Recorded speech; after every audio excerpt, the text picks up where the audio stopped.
Assalamualaikum warahmatullahi wabarakatuh.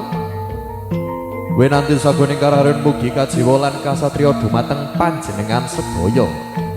Dumateng sagung para sepuh lan pinasepuh, para manglaning praja miwah pangrasaning negari, para alim, para ulama ingkang tansah kawula taati, bapak-bapak, ibu-ibu miwah para lenggah ingkang dahat kinormatan. Saderepun titi laksana adicara panggih temanten kawiwitan dumateng panjenengan sekalian sumangga kula aturi ndherekaken ngaturaken puji syukur kunjuk ing ngarsa dalem Gusti Allah Subhanahu wa taala ingkang sampun kaparing hamba bardaya pangribawa dumateng sagung para kawula. Satemah kita sekalian wonten ing alaming bagas kawarsadatan kirang satunggal punapa sahingga kita sekalian saged hangrawuhi saha paring berkah pangestu dumateng Bapak sekalian.